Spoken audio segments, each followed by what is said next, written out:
নমস্কার, Ramakrishna TV YouTube চ্যানেলের পক্ষ থেকে সকল মা বাবা দাদু দিদা ঠাকুমা ঠাকুর দাদাদের জানাই অনেক অনেক ভালোবাসা, প্রীতি ও আন্তরিক শুভেচ্ছা।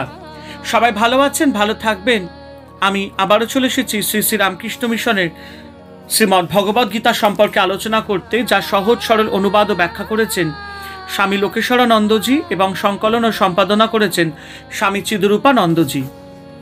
আজকে আমরা আলোচনা করব শ্রীমদ্ ভগবদ্ গীতার থেকে চতুর্থ অধ্যায় জ্ঞানযোগ থেকে 27 নম্বর শ্লোক। সর্বাণীন্দ্রিয় কর্মাণি প্রাণ কর্মাণি চাপড়ে আত্মসংযম যোগগ্ন জুহতি জ্ঞানদীপিতে।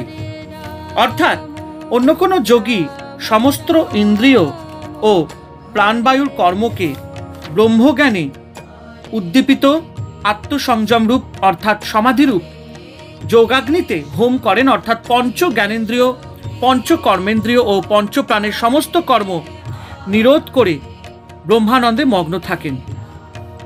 পূর্বে দৈবযজ্ঞ ও জ্ঞানযজ্ঞের পার্থক্যের কথা বলা হয়েছে। বর্তমান শ্লোকে ও পূর্ববর্তী শ্লোকে জ্ঞানযোগের ক্রম বিকাশ দেখিয়েছেন।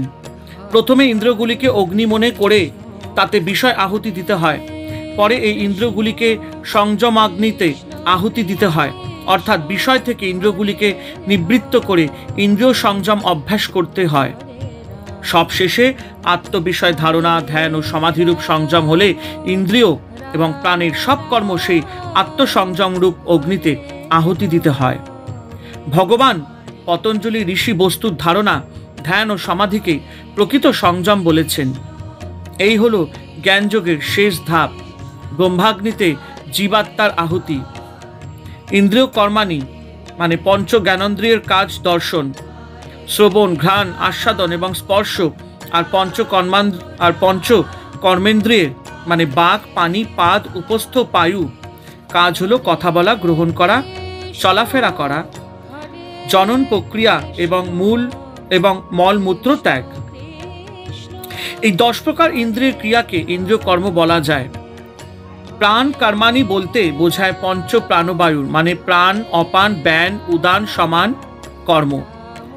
শ্বাস গ্রহণ, নিঃশ্বাস ত্যাগ, খাদ্যবস্তুর পরিপাক করা, খাদ্যরসকে শরীরে সর্বত্র ছড়িয়ে দেওয়া ইত্যাদি হলো পঞ্চ প্রাণের কর্ম। ধ্যাননিষ্ঠ যোগীরা এই সমস্ত ইন্দ্রিয় কর্ম, প্রাণ কর্মকে আত্মসংযম ও যোগরূপ অগ্নিতে আহুতি দেন। আত্মায় মনকে একাগ্র করার নাম আত্মসংযম যোগ। এই যোগ অভ্যাস করে যখন আত্মজ্ঞান লাভ হয় তখন তা যোগাগ্নি।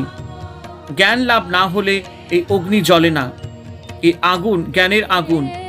জ্ঞানীর হৃদয় সবসময় এই অগ্নি জ্বলছে। আমি জেনে নিয়েছি আমি নিত্য শুদ্ধ বুদ্ধ মুক্ত চৈতন্য স্বরূপ। সেই জ্ঞানের আগুনে ইন্দ্রিয়ের যত কামনা, বাসনা এবং শ্বাস প্রশ্বাসাদি ঘ্রাণের যত ক্রিয়া সব আহুতি দিয়েছি আমি, দিয়ে আত্মারাম হয়ে বসে আছি। এর নাম আত্মসংযম যোগ বা সমাধি যজ্ঞ। আমি যেন একটা যজ্ঞ করছি। এই যজ্ঞে ঘি, কাঠ প্রভৃতি উপকরণের দরকার নেই। আমি নিজেকে নিজে আহুতি দিয়েছি।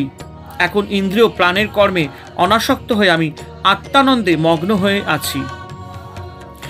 উচ্চমানের চরিত্র এই কর্মের ফল গড়ে ওঠে।